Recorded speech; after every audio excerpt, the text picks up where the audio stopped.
Sometimes when you're working with your user, you need to get information from them. The most common way to get information is text boxes or fields on the screen, but sometimes you need important information right now. For that, we use dialogues, and let me show you how to create one. I'm going to create a new project, and I'm going to call this Dialogues.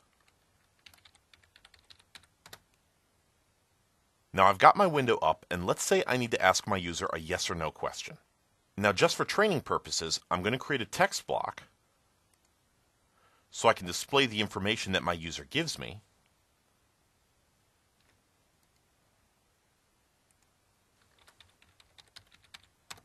And I'm going to add a button that the user will click on, and that's what's going to cause my dialog to come up. Now I need to create my dialog. This is going to be a separate window, so I'm going to add a second window to my project by going up to File, New Item, and add a window. I'm going to call this My Yes No Dialog. Okay, now I've got my dialog. Let me set a couple properties here so this is a little more like a yes-no dialog. I'm going to switch to my property inspector, switch over to the properties view, and change my window style to a tool window. Let me fix the size. And I'm just going to add two buttons here, one for yes and one for no.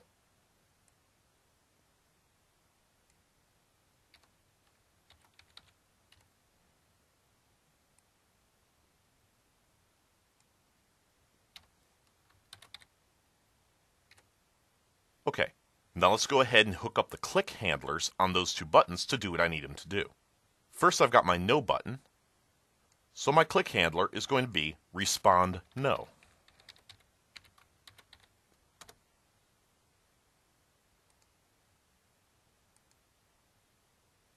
Now, on my yes-no dialog, I can pass any information that I want back and forth to my main application. To pass the information, I need to create a field on my dialog to be able to retrieve it. I'm just going to create a public field of a string type,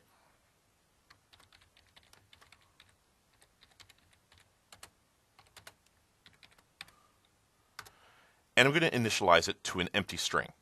So as soon as this dialog comes up, my user hasn't responded, the value here is empty. Now when they click the no button, I want to say that the response from the user is no. And then I need to close the window.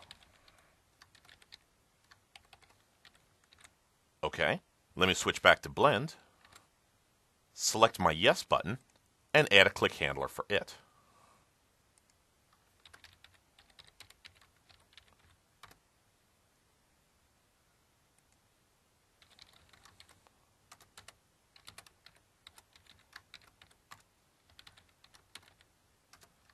The code, simply enough, is the same code, just changing the response to yes. Now let's switch back to my original window and set the click handler up to create my dialog. Go up to window 1. I have my button already selected, and I'm going to ask a question. Now here, I need to go ahead and create an instance of my yes-no dialog.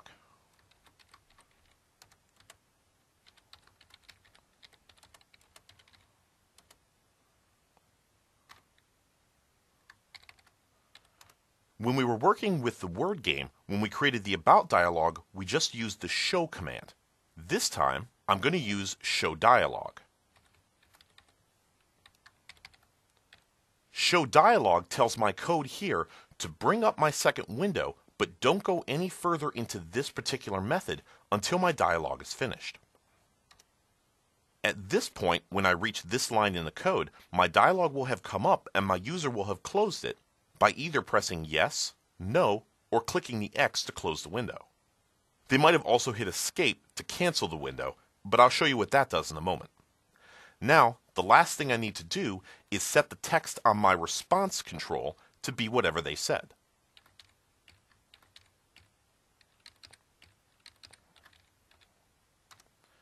So I'm going to say this.response.text is equal to the user response off my dialog. Now let me save this, switch back over to Blend, and press F5 to run.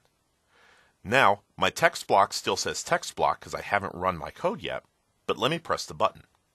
When I press the button, my dialog comes up, and you'll also notice that I can't click on the button in my main window anymore because my dialog is stopping me. Now when I press yes, the field on my dialog is set to the string yes, and as soon as I hit that, the dialog goes away and the response is picked up by the third line in my event handler. Now if I click the button, you remember that I initialized the response to an empty string. So if the user goes up to the X on my window and closes it there, that response doesn't get set by either of the buttons, so my value ends up with an empty string. You can see how you can use this to go ahead and make your own dialogues, and in fact, if I wanted to, I could even go the next step to create a text box